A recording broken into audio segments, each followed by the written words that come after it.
আমাদের নবীজির নাম কয়টি? কেউ বলতে পারবেন না আমাদের নবীজির নাম কয়টি? হ্যাঁ, মাশাআল্লাহ, মুরব্বি তো জানে 99টি। কোরআনের নাম কয়টি? নাম বেশি হওয়া এটা একটা মর্যাদার লক্ষণ। কোরআনের 55টি নাম আছে, আল্লাহ তাআলার 4000 নাম আছে।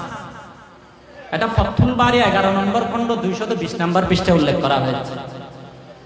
তো যার যত মর্যাদা বেশি, নামও তার তত বেশি।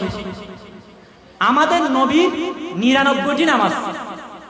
মেরকাতের মধ্যে এসেছে, মোল্লা আলী কারি বলেছেন এখানে 3টা নাম বেশি প্রসিদ্ধ। একটা হলো মুহাম্মদ, এটা হলো জমিনে বেশি প্রসিদ্ধ। আরেকটা হলো আহমদ, আসমানে বেশি প্রসিদ্ধ। আরেকটা হলো মাহমুদ, জমিনের নিচে যেগুলো গ্রহ নক্ষত্র আছে সেখানে বেশি প্রসিদ্ধ। নবী করিম সাল্লাল্লাহু আলাইহি ওয়াসাল্লাম দুনিয়াতে আগমন করার জন্য তাওরাত কিতাবে উল্লেখ করা হয়েছে আসমানের মধ্যে একটা লাল নক্ষত্র দেখা যাবে। যখন বলে তাওরাতের জ্ঞানীরা এই লাল নক্ষত্র দেখেছিল, তখন তাদের সন্তানদের নাম মুহাম্মদ রেখেছিল। 15 জন এরকম শিশু সন্তান রসুলের যুগে, রসুল জন্ম হওয়ার আগে পরে মানুষ মুহাম্মদ নাম রেখেছে।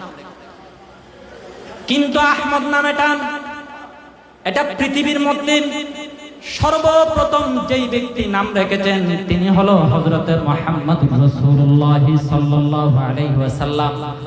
আমাদের নবী ব্যতীত এর আগে পৃথিবীর ইতিহাসের মধ্যে আর কেউ আহমদ নাম রাখে নাই। এই 3টা নাম মুহাম্মদ, আহমদ, মাহমুদ, এই 3টা নাম বেশি প্রসিদ্ধ। মানব জাতির মধ্যে 1,24,000 আর জিন জাতির মধ্যে প্রায় 800 নবী পাঠিয়েছেন। কয় নবী? 800 নবী। সর্বপ্রথম জিন জাতির মধ্যে যে নবী এসেছিল তার নাম হলো উমাইর ইবনে জান। দ্বিতীয় নম্বর যে নবী এসেছিল তার নাম হলো যায়েদ ইবনে মায়েক। এটা হায়াতুল হায়াওয়ান কিতাবের 2 নম্বর খণ্ড 81 নম্বর পৃষ্ঠার টিকার মধ্যে এসেছে। তাফসিরে মাযহারি 4 নম্বর খণ্ড 150 নম্বর পৃষ্ঠায় বলা হয়েছে এই যে জিন জাতিকে আল্লাহ ধর্ম দিয়েছিলেন, এই যে আল্লাহ তাআলা একটা ধর্ম দিয়েছিলেন, এটা এখনো পর্যন্ত এই জমিনের মধ্যে টিকে আছে। এই জিন জাতির মধ্যে যে নবী পাঠিয়েছেন তাদেরকে বিভিন্ন নামে এখনো পর্যন্ত মানা হয়। তাফসিরে মাযহারিতে এসেছে এখনো সেই জিন জাতির অনুসারী আছে। কারা অনুসারী? হিন্দু। হিন্দু চিনেন তো? হিন্দুদের ধর্ম আমাদের মানব জাতির ধর্ম। এগুলো ইতিহাস দিয়ে আমি ইনশাআল্লাহ সবগুলো প্রমাণ করতে পারবো। আজকের এই বছর এখানে যে বসা আছি 7655 বছর আদম আলাইহিস সালাম যে এসেছে সেখান থেকে এখন আশহাদু তুরুস একটা কিতাব আছে 176 নম্বর পৃষ্ঠায় ইতিহাসটা ব্যাখ্যা করা হয়েছে যে আদম আলাইহিস সালামের পরে কত বছর পরে